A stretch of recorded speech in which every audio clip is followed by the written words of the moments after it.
Hi అండి. Welcome back to our YouTube channel my family vlogs Telugu. ఈరోజు ఇంకొక మంచి రెసిపీ అండి. చాలామందికి ఫేవరెట్ దమ్ బిర్యానీ. సో అది ఎలా చేయాలో చూపిస్తాను. దానికన్నా ముందు ఎవరైనా ఫస్ట్ టైం నా ఛానల్ను చూస్తున్నారు అంటే వీడియో అంతా చూసిన తర్వాత నచ్చితే డెఫినెట్గా లైక్ చేయండి, షేర్ చేయండి, సబ్స్క్రైబ్ చేసుకోండి. పక్కనే ఉన్న బెల్ని క్లిక్ చేశారు అంటే నేను ఎలాంటి వీడియో అప్లోడ్ చేసినా నోటిఫికేషన్ మీ దాకా వస్తుంది. ఓకేనా, లేట్ చేయకుండా ఇంకైతే స్టార్ట్ చేద్దామా. సో నేను ఇక్కడైతే 1/2 kg చికెన్ తీసుకున్నానండి. దాన్ని ముందు నీట్గా శుభ్రంగా కడుక్కున్న తర్వాత కొంచెం ఆయిల్ యాడ్ చేసి ఇట్లా దానికి పసుపు, ఉప్పు, కారం సో మ్యారినేట్ చేసుకుంటున్నాను.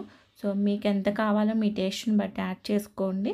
నేనైతే కొంచెం తక్కువ స్పైసీగానే చేస్తాను, పిల్లలు ఉన్నారు కాబట్టి. సో కొంచెం ధనియా పౌడర్ యాడ్ చేసుకున్న. అల్లం వెల్లుల్లి పేస్ట్ కూడా ఫ్రెష్గా దంచింది యాడ్ చేసుకోండి. ఆ క్లిప్పింగ్ మిస్ అయింది. సో ఇట్లా కొంచెం పచ్చిమిర్చి, ఒక 4 to 5 పచ్చిమిర్చి అండ్ ఫ్రైడ్ ఆనియన్స్, కొంచెం పచ్చిమిర్చి సన్నగా చీల్చి, అండ్ క్యాషు. సో క్యాషు కూడా కొంచెం ఫ్రై చేసుకొని క్యాషు యాడ్ చేసుకున్న. అండ్ హాఫ్ లెమన్ స్క్వీజ్ చేసేసి లెమన్ కూడా యాడ్ చేసుకుంటున్నా. దాంతోపాటు కొంచెం పుదీనా. సో పుదీనా తర్వాత కర్డ్ యాడ్ చేసుకుంటున్నానండి. ఒక 2 టేబుల్ స్పూన్ వరకు కర్డ్ యాడ్ చేసుకోండి. దాంతోపాటు నేను చికెన్ బిర్యానీ మిక్స్ యాడ్ చేస్తున్నాను, మసాలా. సో ఇది మార్కెట్లో దొరుకుతుంది, మీకు నచ్చిన ఫ్లేవర్ తీసుకోండి. సో కొంచెం ఆ మసాలా యాడ్ చేసేసి మొత్తం కూడా మ్యారినేట్ చేసుకుంటున్నాను. ఇలా మ్యారినేట్ చేసుకొని నేను ఒక 2 to 3 అవర్స్ ఫ్రిడ్జ్లో పెట్టేసుకున్నాను. మీరు ఓవర్ నైట్ అయినా ఇలా చేసుకోవచ్చు. అప్పుడు పీస్ అనేది జ్యూసీగా సాఫ్ట్గా వస్తుంది కర్రీ.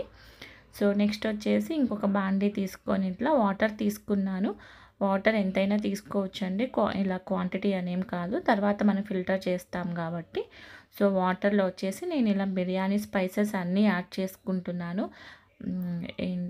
యాలకులు, లవంగాలు అండ్ బిర్యానీ ఆకు, దాల్చిన చెక్క, పుదీనా, కొత్తిమీర, షాజీరా, అన్ని ఫ్రైడ్ ఆనియన్స్ ఇవన్నీ కూడా యాడ్ చేసుకున్న తర్వాత ఈ వాటర్ని బాగా బాయిల్ అవ్వనివ్వాలి.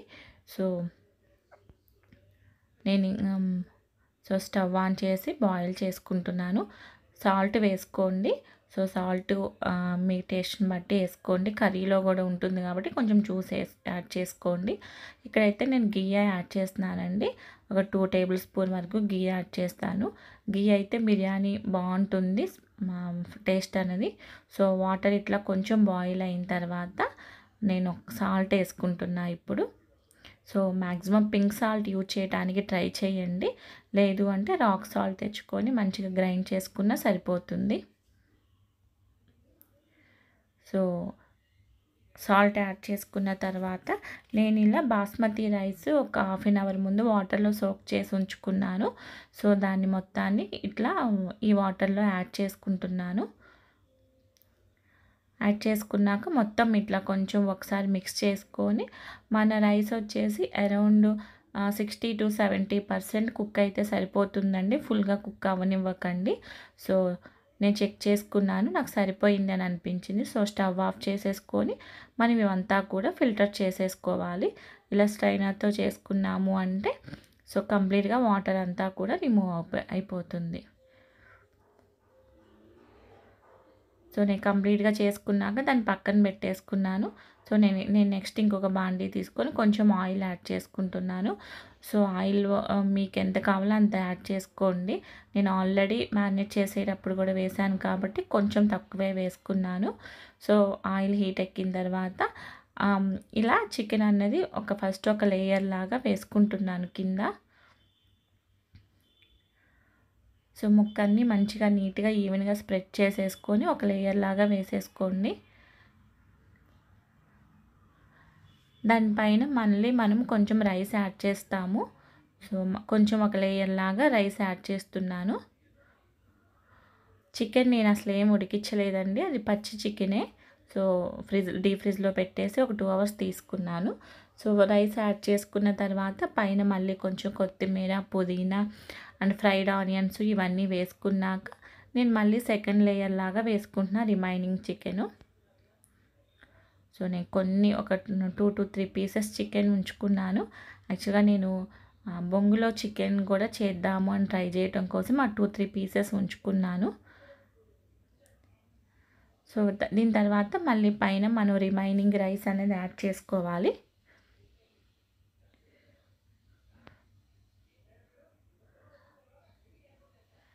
ఈజీ అండి, టేస్టీగా ఉంటుంది. సో మంచిగా రైతాతో కానీ లేదు కర్రీతో కానీ సర్వ్ చేసుకోవచ్చు.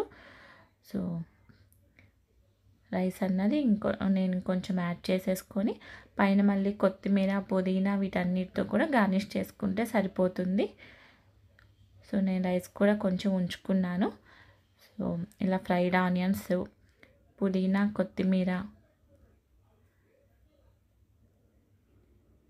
సో అవన్నీ యాడ్ చేసుకున్న తర్వాత కొంచెం ఫుడ్ కలర్ యాడ్ చేసుకోండి. ఫుడ్ కలర్ అన్నది ఆప్షనల్ అండి, మీ ఇష్టము. మీరు కావాలంటే యాడ్ చేసుకోండి, లేదు అంటే లేదు. నేను పైన కూడా ఇంకొంచెం గీ వేస్తున్నాను. సో గీ వేస్తే టేస్ట్ బాగుంటుంది కదా, సో కుక్ అవ్వడానికి సరిపోతుంది. సో నేను ఇలా వాటర్లో కొంచెం ఫుడ్ కలర్ యాడ్ చేసుకొని డైల్యూట్ చేసుకొని వేసుకుంటున్నాను. మీ ఇష్టం అండి, వేసుకోదలుచుకుంటే వేసుకోండి, లేకపోతే లేదు. సో దీనికి కొంచెం మూత పెట్టేసి ఫస్ట్ సిమ్లో తర్వాత కొంచెం హై ఫ్లేమ్లో పెట్టుకుంటే సరిపోతుందండి. సో నేను ఇప్పుడు స్టవ్ ఆన్ చేసుకుంటున్నాను. ఇవన్నీ అరేంజ్ చేసుకోకముందు స్టవ్ ఆన్ చేసుకోవాలా నేను. ఇప్పుడు ఆన్ చేసుకొని ఇప్పుడు నేను పైన అయితే ఒక ప్లేట్ పెట్టేసుకుంటున్నాను. ఆ ప్లేట్ పైన మీరు ఏదైనా కావాలి అంటే వెయిట్ కూడా పెట్టుకోవచ్చు. నేనైతే వెయిట్ ఏం పెట్టలేదు. నాకు అరౌండ్ 30 minutes పట్టిందండి నాకు మొత్తం కూడా కుక్ అవ్వటం కోసం. సో ఆఫ్టర్ 30 minutes చూస్తే మన దమ్ బిర్యానీ రెడీ అయిపోయిందండి. చూడండి రైస్ ఎంత పొడి పొడిగా ఉందో. సో ఒకసారి నీకు పీస్ కూడా చూస్తే కుక్ అయిందా లేదో చూపిస్తున్నాను. సో మనకి ఈజీగా బ్రేక్ అయింది చూడండి. సో ఈజీగా బ్రేక్ అయింది అండ్ సాఫ్ట్గా కూడా ఉంది. సో మీరు హ్యాపీగా దీన్ని రైతాతో కానీ కర్రీతో కానీ తినొచ్చు. సో ఎలా అనిపించింది మీకు ఈ వీడియో? నచ్చింది అంటే డెఫినెట్గా ఒక లైక్ చేయండి, షేర్ చేయండి, సబ్స్క్రైబ్ చేసుకోండి. మరొక మంచి వీడియోతో మళ్ళీ కలుద్దాము. Thank you so much. Bye.